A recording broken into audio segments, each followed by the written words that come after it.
juga saya mendengar juga tazkirah kamu. Okey, baiklah. Seterusnya saya persilakan Syahrul Naim dengan tazkirahnya bertajuk Sedekah. Okey, dengan segala hormatnya dipersilakan.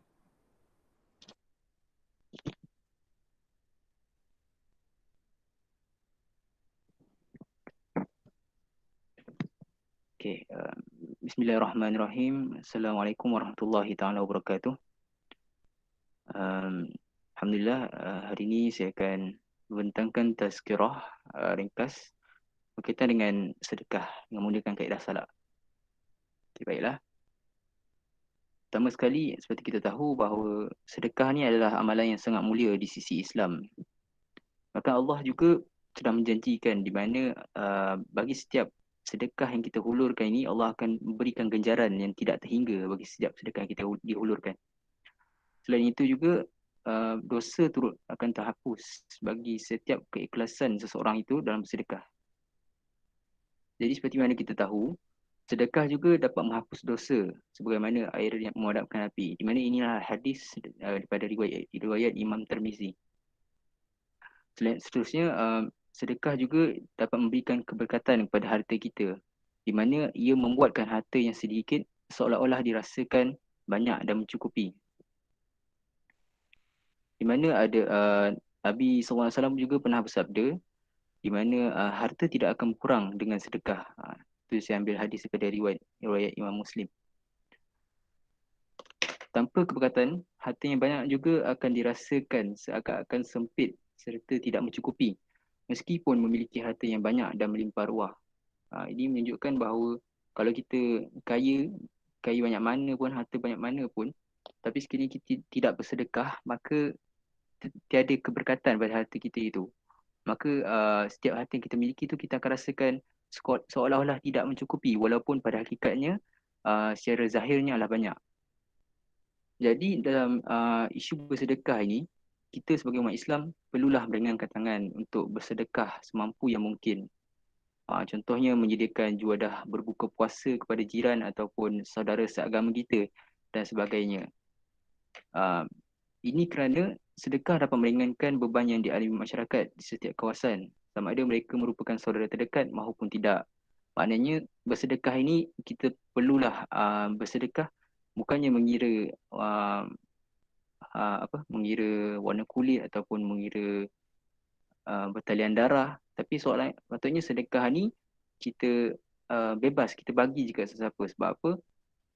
Kerana daripada sedekah ni kita akan peroleh lebih banyak rezeki, dan rezeki itu tidak semestinya datang daripada orang yang terdekat dengan kita, bahkan ada juga orang yang jauh daripada kita. Allah SWT juga pernah berfirman di dalam Al-Quran bahawa setiap mukmin itu adalah bersaudara, seperti mana yang termaktub di dalam surah Al-Hujurat ayat ke-10, di mana ayat dia, A'udzubillahi minasyaitonirrajim, innamal mu'minuna ikhwatun fa'aslihu. Itu dia. Jadi sikap kedekut dan mementingkan diri sendiri seharusnya dibuang supaya dapat membentuk jiwa untuk mendorong diri sentiasa bersedekah. Kalau kita ada sifat kedekut dan suka pentingkan diri sendiri dan merasakan hati itu seolah-olah hanyalah kita yang punya, padahal pernah ada satu kata-kata hikmah di mana dalam rezeki kita ada rezeki orang lain. Sebab tu kita kena sedar bahawa sikap kedekut dan pentingkan diri sendiri patutnya kita buang supaya dapat bentuk jiwa kita ni untuk rajinkan diri sentiasa bersedekah. Jadi manfaat sedekah juga kita boleh lihat dalam sebuah masyarakat itu sendiri, di mana ianya dapat menyatukan masyarakat walaupun berbeza pandangan, bangsa dan juga agama. Sebab apa? Sedekah ini dapat mengeratkan silaturahim. Dari sudut individu pula, sedekah dia akan dapat menghindarkan daripada bencana dan mara bahaya yang boleh menimpa diri. Rasulullah SAW dah pernah bersabda sebagaimana yang termaktub dalam Al-Hadis, bersegeralah untuk bersedekah kerana musibah dan bencana tidak akan dapat mampu mendahului sedekah.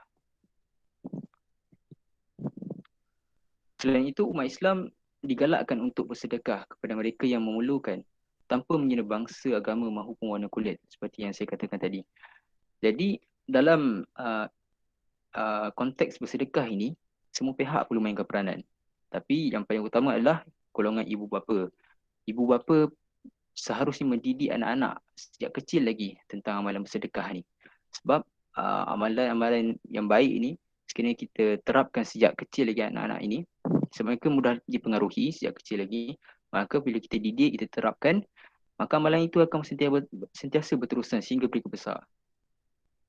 Jadi ingatlah ganjaran yang disebutkan oleh Nabi Muhammad SAW yang bermaksud, sesiapa memberi makan kepada orang yang berpuasa, maka baginya seperti pahala orang yang berpuasa itu tanpa mengurangi sedikit pun daripada pahalanya. Jadi ini adalah ayat Quran yang di mana Allah SWT mengingatkan tentang amalan bersedekah. A'udzubillahi minasyaitonirrajim. La tanalul birra hatta tunfiqu mimma tuhibbun wa ma tunfiqu min syai'in fa innallaha bihi alim. Pada surah Ali Imran ayat ke-92, di mana maksudnya adalah kamu sekali-kali tidak sampai kepada kebajikan yang sempurna, maksudnya sifat yang sempurna sebelum kamu menafkahkannya sebahagian harta yang kamu cintai, dan apa saja yang kamu nafkahkan, maka sesungguhnya Allah mengetahuinya. Ada juga menerusi firman Allah yang lain daripada surah Al-Munafikun ayat ke-10, dan belanjakanlah ataupun dermakanlah sebahagian dari rezeki yang kami berikan kepada kamu sebelum seseorang daripada kamu sampai ajal maut kepadanya. Kalau tidak, maka ia akan merayu dengan katanya, wahai Tuanku, alangkah baiknya kalau engkau lambatkan kedatangan ajal matiku ke suatu masa yang sedikit sahaja lagi, supaya aku dapat bersedekah dan dapat pula aku menjadi orang-orang yang soleh. Jadi manusia dia hanya akan tahu kehebatan dan ketinggian amalan sedekah itu selepas mereka meninggal dunia. Ini kerana sedekah digambarkan sesuatu yang sangat luar biasa. Selain itu ada juga firman Allah yang lain. Allah berfirman yang bermaksud daripada surah Al-Baqarah ayat yang 261. Bandingan derma orang yang membelanjakan hartanya pada jalan Allah ialah sama seperti sebiji benih yang tumbuh menerbitkan 7 tangkai. Tiap-tiap tangkai itu pula mengandungi 100 biji. Dan ingatlah, Allah akan melipat gandakan pahala bagi sesiapa yang dikehendakinya, dan Allah maha luas rahmat kurnianya, lagi meliputi ilmu pengetahuannya. Jadi ini menunjukkan betapa besarnya ganjaran pahala yang dijanjikan Allah kepada hamba-Nya yang bersedekah dan berinfak di jalan Allah. Jadi sebab itu, bagi menyelesaikan pelbagai masalah dalam kehidupan kita hari ini, sedekah adalah jalan penyelesaiannya. Sebab seperti kita tahu, sedekah ni adalah pembuka pintu rezeki. Walaupun dalam keadaan kekurangan, selain meyakini amalan itu menyebabkan diri kita akan memperoleh banyak kelebihan. Contoh, kita boleh buat seperti amalan setiap kali kita pergi ke masjid, kita derma dalam tubuh masjid. Walaupun jumlah tu nilai sedikit, namun kesesuaian kita mengeluarkan itu yang dinilai Allah.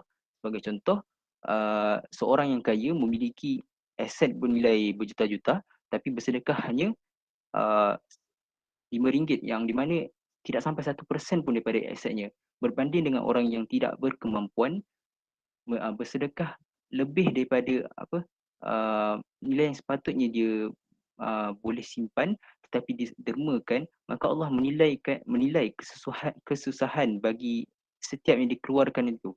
Bukannya Allah menilai berapa banyak yang kita bagi, tapi Allah menilai kesusahan kita mengeluarkan yang duit-duit yang kita punyai itu daripada kemampuan kita. Jadi ada kisah juga tentang Asma' binti Abu Bakar, iaitu anak sahabat karib Nabi SAW, Abu Bakar Siddiq. Beliau terkenal dengan sifat pemurah walaupun dirinya dalam keadaan tidak berkemampuan. Walaupun bapa dia ahli perniagaan yang kaya raya, tapi selepas berhijrah ke Madinah, Abu Bakar tidak meninggalkan sebarang harta pun buat keluarganya.